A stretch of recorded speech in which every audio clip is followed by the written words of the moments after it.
Hello guys, welcome to Studying Brief. So let's start the topic. 5 heads of income. First head is income from salary.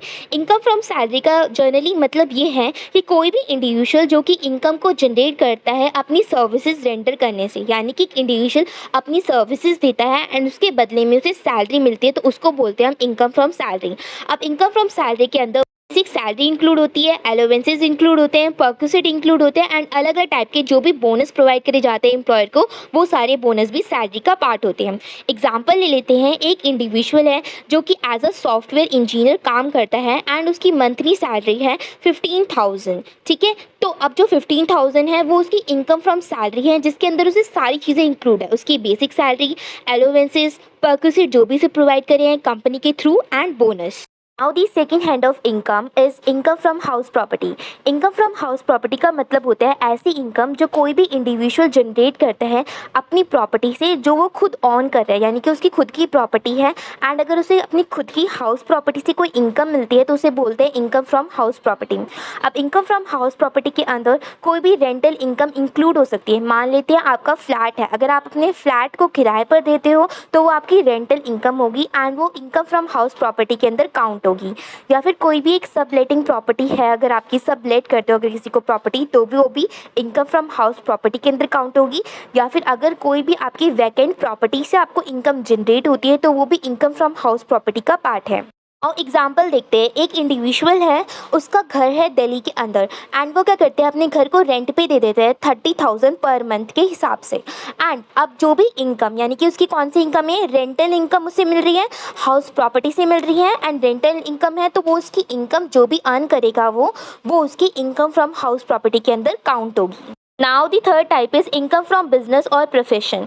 Income from business and profession का मतलब होता है कोई भी individual अगर वो कोई बिजनेस रन करता है या फिर वो किसी भी प्रोफेशन के अंदर है, उससे उसे कोई भी इनकम जनरेट हो रही है तो वो बिजनेस एंड प्रोफेशन के अंदर काउंट होगी। इसके अंदर सारे प्रॉफिट्स इंक्लूड होंगे, अगर आपकी कोई भी सेल हुई है तो उससे रिलेटेड इनकम, या फिर कोई भी आपकी सर्विसेज आपने प्रोवाइड करी किसी को, उसके बदले में आपको कुछ पैसे मिले तो वो वाली इनकम, या अगर आप कोई फ्रीलांस वर्क करते हो, पार्ट टाइम वर्क करते हो, तो उससे जो भी आपको इनकम मिली है वो आपकी income from business and profession के अंदर काउंट होगी। इसके एग्जांपल ले लेते हैं, एक इंडिविजुअल है, उसका रेस्टोरेंट है, यानी कि वो रेस्टोरेंट चलाते हैं एंड वहाँ पर उसे मंथली प्रॉफिट होता है 1 लाख रुपीज़ का। तो अब ये जो इनकम है वो उसकी इनकम फ्रॉम बिजनेस है, क्योंकि एक्चुअली में क्या है, उसका रेस्टोरेंट एक बिजनेस है एंड वो जो उसकी इनकम है वो उसके बिजनेस से जनरेट हो रही है, तो वो यहाँ पर इनकम फ्रॉम बिजनेस और प्रोफेशन की कैटेगरी में काउंट होगी।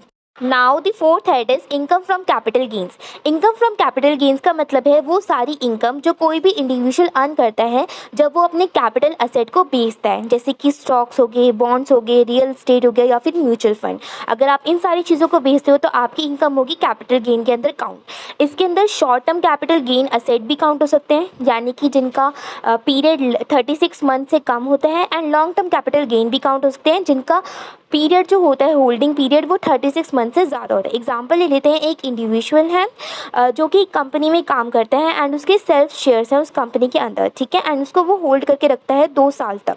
तो अब जो भी उसे शेयर से प्रॉफिट हुआ है 50,000 रुपीज़ का, वो उसका काउंट होगा इनकम फ्रॉम कैपिटल गेन के अंदर। नाउ फिफ्थ टाइप की इनकम है हमारे पास इनकम फ्रॉम अदर सोर्सेज। ये वो इनकम होती है जो किसी भी अब जो भी हमने 4 कैटेगरीज बताई है, अगर उन चारों कैटेगरीज में से कोई भी कैटेगरी में इनकम सूट नहीं हो रही तो वो इंक्लूड होगी इनकम फ्रॉम अदर सोर्सेज के अंदर।